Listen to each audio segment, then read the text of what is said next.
Ahoy Buccaneers and Buccarinas! My name be Captain Logistone, and I'm here to talk today about the new card that just got revealed, ARCHNEMESIS ESCHATOS. So, I'm kind of torn about this card, to be perfectly honest, because, I mean, all this really does is serve to remind us of how much we miss TRIBE-INFECTING VIRUS.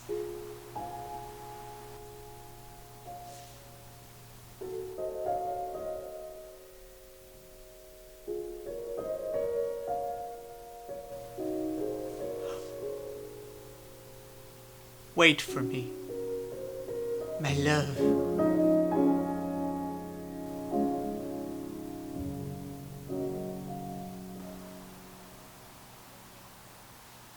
So, let me just kind of remind you, in case you don't know about the card by now.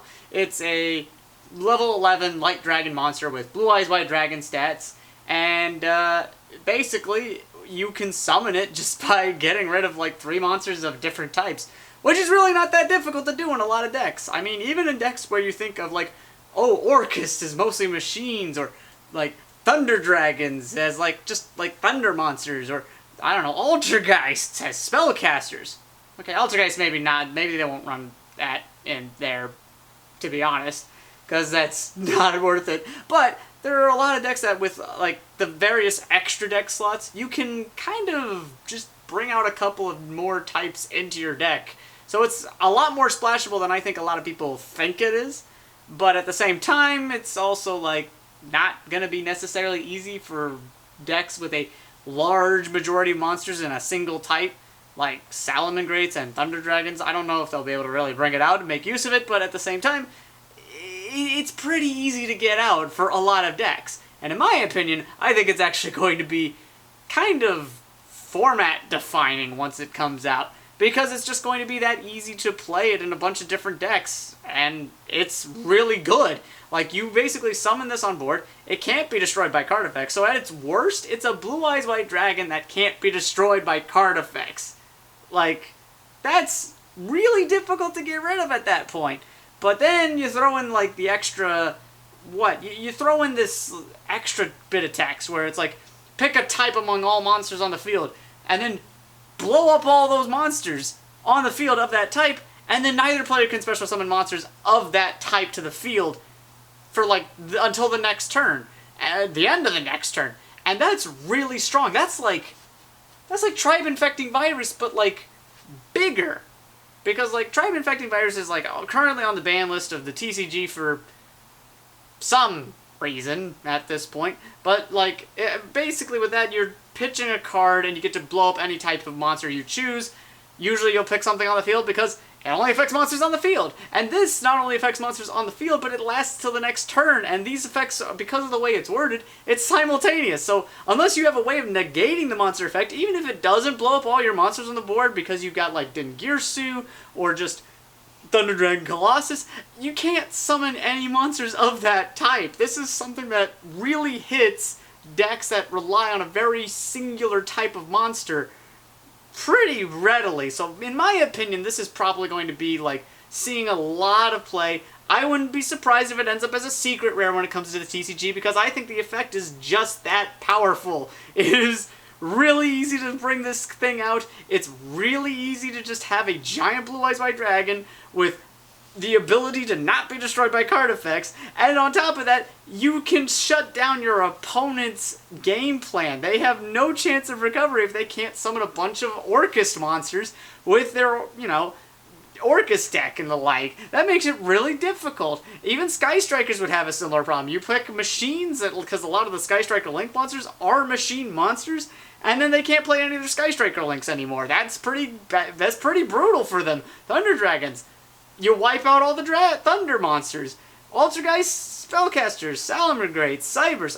This is just a huge bane against all sorts. This is a huge boon boon for any deck. This is a huge boon for any deck that basically can run a bunch of different types and just slaughter all the other people, because that's just how easy this is to work out. So I don't know. I feel like when this card gets released into the TCG, heck, once it gets released in the OCG, it's gonna be pretty meta-defining, in my opinion, because I think this is just the kind of effect that is not only good enough to wipe boards off the face of the map, but just shut down the opponent's next turn, and you basically just win. This is like up there almost with like, I don't want to say it's as up there as old Chaos Emperor Dragon Envoy at the end, but it's definitely up there for sure. Like, it's definitely stronger than this guy.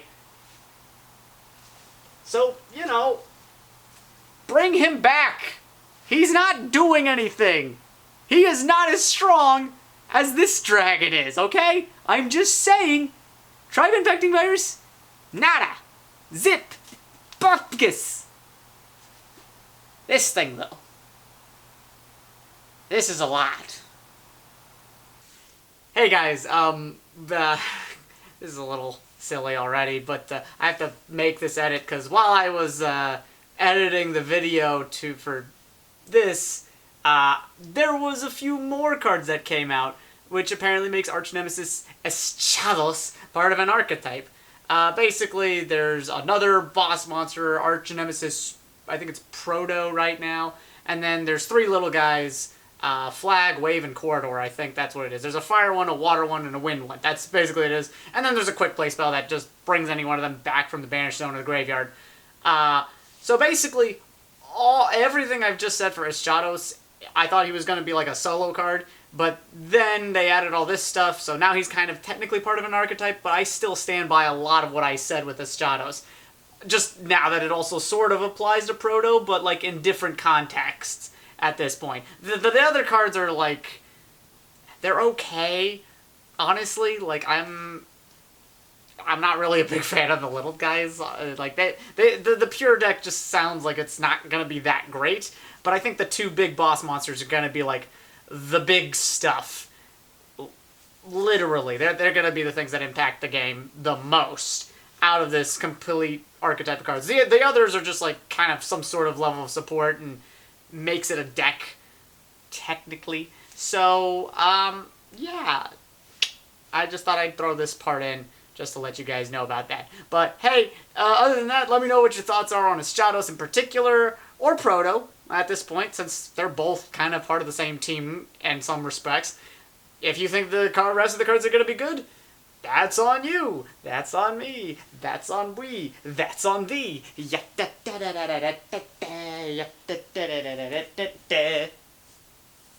Oh, I still haven't talked about Master Rule 5. Dang it!